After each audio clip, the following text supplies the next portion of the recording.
Hello everyone. Last video में हमने एक नया सब्जेक्ट स्टार्ट किया था, नर्सिंग मैनेजमेंट, इसके अंदर हम यूनिट 1 जो है स्टार्ट किया हमने। और यूनिट 1 का हमने इंट्रोडक्शन लास्ट वीडियो में हमने समझा था क्या एडमिनिस्ट्रेशन और जो मैनेजमेंट है उसका किस तरह से क्या इंट्रोडक्शन और डेफिनेशन है। अब इसका हम नेक्स्ट टॉपिक कर रहे हैं जो कि है फिलोसफी ऑफ एडमिनिस्ट्रेशन। ठीक है, तो आज हमने फिलोसफी ऑफ एडमिनिस्ट्रेशन के बारे में पढ़ना है कि एडमिनिस्ट्रेशन जो हमने पढ़ा था उसकी डेफिनेशन हमने लास्ट वीडियो पढ़ी थी कि नेक्स्ट इसकी क्या फिलॉसफी है। ठीक है, कि किस तरह जो है एडमिनिस्ट्रेशन का रोल है, किस तरह यूज किस तरह इसकी फिलॉसफी किस तरह यूज कर सकते हैं। ठीक है, तो फर्स्ट इसके कुछ इसके पॉइंट्स हैं, उसकी हेडिंग्स है, उसके आगे उसकी सब हेडिंग्स को हमने एक्सप्लेन किया है। फर्स्ट है कॉस्ट इफेक्टिवनेस। ठीक है, तो कॉस्ट इफेक्टिवनेस की बात करें तो इन मैनेजमेंट और administration of any enterprises for organization, the quality, quantity, timing, and cost of the necessary to reach the objective of the enterprises are interrelated factor which must be given constant attention। ठीक है, तो cost effectiveness की बात करें तो हमें cost effectiveness word से ही clear है कि कोई भी चीज हम चाहे हम हेल्थ केयर के बारे में बात करें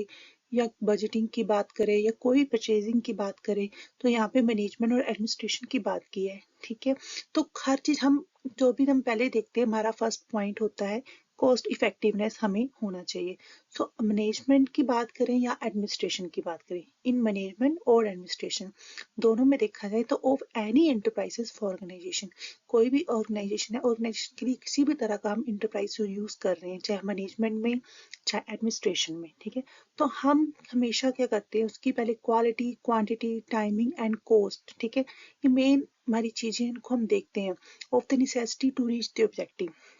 कि जो भी हमारा ऑब्जेक्टिव हमने सेट किया है उसको रीच करने के लिए, उसको हमने ऑब्जेक्टिव को अचीव करने के लिए हमें हमें जो भी हम नेसेसरीज यूज कर रहे हैं, ठीक है, तो उसमें हमारी हर चीज जो है कॉस्ट इफेक्टिव रहनी चाहिए, चाहे वो क्वालिटी है, क्वांटिटी है, हमारा टाइमिंग है और उसमें जो हमारा कॉस्ट लग रहा है। Of the enterprise are interrelated factor which must be given constant attention. कोई भी हमारे जो इंटरलेटेड फैक्टर्स इसमें आ रहे हैं, लेकिन जो हमारी ऑर्गेनाइजेशन के जो कॉन्स्टेंट अटेंशन, मतलब हमारे जो ऑर्गेनाइजेशन के ऑब्जेक्टिव्स हैं वो हमारे अचीव होने चाहिए। ठीक है, तो हम जब भी किसी भी मैनेजमेंट या एडमिनिस्ट्रेशन में हम किसी भी कोई भी हम ऑब्जेक्टिव को अचीव कर रहे हैं तो हमारा कॉन्स्टेंट अटेंशन यही रहना चाहिए कि ऑब्जेक्टिव को अचीव करते करते हमारी जो कोई भी नेसेसिटीज है हमारी कॉस्ट इफेक्टिवनेस रहनी चाहिए। ठीक है, उसमें मतलब कोई भी एक, क्योंकि हम कोई भी ऑब्जेक्टिव सेट किया तो उसके लिए हमने जो भी हमारी नीड्स हैं, ठीक है, उसको हमने अचीव करने के लिए हम अपना एक बजट सेट करते हैं कि अपने उसमें हमें हमें इफेक्टिव से इफेक्टिव जो है material, man made material made जो हमें मिलना चाहिए, दैट इज कॉस्ट इफेक्टिव। तो फर्स्ट फिलोसफी ऑफ एडमिनिस्ट्रेशन, कोई भी ऑर्गेनाइजेशन का हम ऑब्जेक्टिव्स को अचीव कर रहे हैं तो फर्स्ट फिलोसफी हमने ये रखनी है ध्यान में कि वो क्या होना चाहिए, हमारा कॉस्ट इफेक्टिवनेस। ठीक है, नेक्स्ट है execution and control of work plan. ठीक है, नेम से ही क्लियर है execution and control of work plan. अगर हम सिंपली समझे इसको, नेक्स्ट पॉइंट को, execution and control of work plan means कि हम कोई भी जो ऑब्जेक्टिव्स हैं उसको जो हम अचीव कर रहे हैं तो हमारा उस चीज में, क्योंकि हमने एक प्लान बनाना है, ठीक है, विदाउट प्लानिंग हम किसी चीज को अचीव नहीं कर सकते। सो एक एग्जीक्यूशन होना चाहिए, मतलब एक डायरेक्शन होनी चाहिए। ठीक है, और कंट्रोल ऑफ वर्क प्लान होना चाहिए कि कोई भी according to situation problem create होती है उसको हम किस तरह कंट्रोल कर सकते हैं। ठीक है, तो इसके आगे हम इसमें मेन जो पॉइंट्स हैं वो पढ़ते हैं। One of the greatest possible contributors to wastage of our precious resources whether at the local or national level is the failure of those at any level of administration and at all stages in the management of the activity to base all decision on verifiable fact। Okay, so one of the greatest possible contributors of the wastage of our precious resources। ठीक है, तो हम कभी भी कोई भी अपने यहाँ पे बताया लोकल और इंटरनेशनल लेवल, ठीक है, तो कोई भी एडमिनिस्ट्रेशन है किसी भी लेवल पे फेल नहीं होना चाहती। ठीक है, अगर वो फेल होती है चाहे लोकल या नेशनल लेवल किसी भी लेवल पे, तो मेन उसका क्या है कि one of the greatest possible contributor of the wastage of our precious, ये कौन सी मेन प्रॉब्लम्स है ग्रेटेस्ट पॉसिबल जो कंट्रीब्यूटर्स हैं किसकी वजह से वो चीजें हमारे यहाँ पे फेलर हुई है उस लेवल पे, क्योंकि कोई भी ऑर्गेनाइजेशन है उसने अपने एक ऑब्जेक्टिव सेट किए हैं लेकिन अगर उसमें किसी भी लेवल पे कोई भी अगर किसी भी पर्सन की कंट्रीब्यूटर्स की वजह से कोई प्रॉब्लम क्रिएट हो रही है तो वो पूरे एग्जीक्यूशन और वर्क प्लान को जो है डैमेज कर सकते हैं at all stages in the management activity. ठीक है, तो to base all decision on verifiable fact, तो किसी भी मैनेजमेंट का कोई भी स्टेज है, कोई भी हमारी ऑल स्टेजेस चाहे प्री है, फाइनल है, इनिशियल स्टेज है, हर मैनेजमेंट की स्टेजेस पे एक एक्टिविटी होनी चाहिए। ठीक, उस ऑल एक्टिविटीज को हमने क्या करना है, कंट्रोल करना है, एग्जीक्यूशन भी करना है, साथ में कंट्रोल और वर्क प्लान भी करना है। और कैसे करना है हमने, to base all decision on verifiable facts, हर एक फैक्ट्स को वेरीफाई करना है, फिर डिसीजन लेना है, जो कि हमारे किसी भी लेवल पे कोई भी फेलियर होने के चांसेस ना हो। ठीक है, that is execution and control और वर्क प्लान। इसलिए हम जब एडमिनिस्ट्रेशन या मैनेजमेंट किसी भी ऑर्गेनाइजेशन के गोल का इंटेंशन को अचीव कर रहे हैं तो हमारा एक एग्जीक्यूशन होना चाहिए, कंट्रोल और वर्क प्लान भी होना चाहिए। ठीक है, क्योंकि पहले हमारे पास अगर प्लान है तो हमारा बेस क्लियर है, और वो हमारे वर्क प्लान कैसे कंट्रोल होंगी, अगर हमने जो हमारी फैक्ट्स हैं उनको हमने वेरीफाई किए हैं। ठीक है, उसमें हमने वेरीफाई होकर डिसीजन लिया है कि हमें इन फ्यूचर कोई भी किसी भी लेवल पे हमें फेल ना होना पड़े। ठीक है, next point, delegation of responsibility and authority. So next जो delegation of responsibility and authority, these are also main point of philosophy of administration.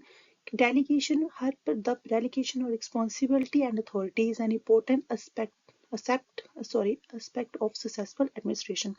अब कोई भी एडमिनिस्ट्रेशन है, एडमिनिस्ट्रेशन की बात करें, ऑर्गेनाइजेशन की बात करें, तो कोई भी किसी भी वर्क प्लान की बात करें, अगर कोई भी काम कर रहा है तो वहां पे मेन रिस्पॉन्सिबिलिटी और अथॉरिटी हमारा एक इम्पोर्टेंट एस्पेक्ट है, जिसके ऊपर ही हम अपने एडमिनिस्ट्रेशन के ऑब्जेक्टिव्स को अचीव कर सकते हैं। To place the responsibility for the decision at the lowest possible organisation level in order to attain decision as speedily as possible. So हर एक हर एक प्लेस पे, हर एक लेवल पे lowest possible organisation level in order to attain, ठीक है, हर लोएस्ट पॉसिबल ऑर्गेनाइजेशन लेवल पे एक रिस्पॉन्सिबिलिटी होनी चाहिए, जो पर्सन डेलीगेशन ऑफ रिस्पॉन्सिबिलिटी भी ले, अथॉरिटी भी ले, हर एक लेवल पे था, जिससे हम अपने डिसीजन को अटेन कर सके, अपने जो ऑब्जेक्टिव है उसको अचीव कर सके as speedily as possible, means as soon as possible. Okay, next हमारा फोर्थ पॉइंट है human relations and good morale. Then अब हमारे फिलोसफी ऑफ एडमिनिस्ट्रेशन में नेक्स्ट पॉइंट इंक्लूड हो रहा है human relation and good morale. अब आप इसको समझे कि अब एक एडमिनिस्ट्रेशन है, कोई भी ऑर्गेनाइजेशन है, अगर वो काम कर रही है तो उसमें हमारा एक रिलेशन जो है, ह्यूमन रिलेशन और गुड मॉरल भी होना बहुत जरूरी है। That means that is, since the function of administration is to attain and establish objective through the management of people। अब कोई भी एडमिनिस्ट्रेशन अपने फंक्शंस को जो फॉलो अप कर रही है, चला रही है, अपने काम को कर रही है, टू अटेन एस्टैब्लिश अपने ऑब्जेक्टिव्स को जो अचीव करना चाहती है, सबसे पहले वो किसकी भी हेल्प करेगी, through the management of people. लोगों को मैनेज, जो भी उनके वर्किंग पीपल है, को वर्कर्स है, उनमें कोऑर्डिनेशन होनी चाहिए। Administration is deeply concern with human relation. ठीक है, तो administration is related to deeply concern with human relation. अगर हमारे जो मैनेजमेंट और पीपल है उनके बीच में ह्यूमन रिलेशंस डीपली कंसर्न है, मतलब गुड रिलेशन है, देन जो हमारी एडमिनिस्ट्रेशन के जो स्टैब्लिश ऑब्जेक्टिव हैं उनको हम इजीली अटेन कर सकते हैं। So good morale of the staff is essential to the success of any organisation. ठीक है, ये हमने पहले भी डिस्कस किया कि कोई भी ऑर्गेनाइजेशन है उसको अगर हमने सक्सेसफुल रनिंग करना है तो उसमें गुड मॉरल होना बहुत ही इंपॉर्टेंट है स्टाफ में। जैसे कि हम किसी भी इंस्टीट्यूशन में वर्क करते हैं या हम स्टडी कर रहे हैं, तो हर कोई भी रनिंग इंस्टीट्यूशन है, चाहे हॉस्पिटल है, कॉलेजेस हैं, जो भी इंस्टीट्यूट है, तो हर वहाँ पे जो वर्किंग स्टाफ है, अगर स्टाफ में गुड मॉरल है, आपस में ह्यूमन रिलेशंस अच्छा है, तो तभी वो अपनी इंस्टीट्यूशन के, ऑर्गेनाइजेशन के जो मेन ऑब्जेक्टिव्स हैं, गोल है, उनको अचीव कर सकते हैं। ठीक है, अगर आपकी और सारे स्टाफ का, आप सारे स्टूडेंट्स का अगर एक अच्छा गुड मॉरल है, गुड ह्यूमन रिलेशन अच्छा, अपने अपने जो आइडल्स हैं, तो वो अपने एग्जाम में अच्छा सक्सेसफुल हो सकते हैं। नेक्स्ट है effective communication. So effective communication की बात करें, so are essential for all aspects of effective administration. must be adequately and correctly informed about plan, method, schedule, problems, events and programs. So effective communication भी होना चाहिए जो कि बहुत essential है हर एस्पेक्ट्स में देख सकते हैं ऑल एस्पेक्ट्स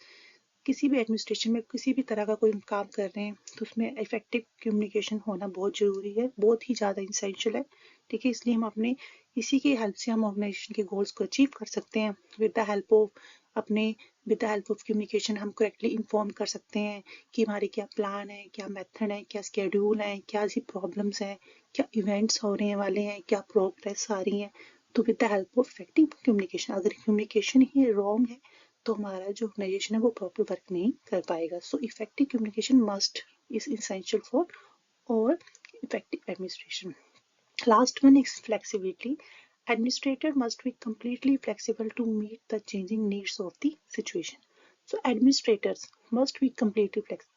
हमेशा जो हमारे एडमिनिस्ट्रेटर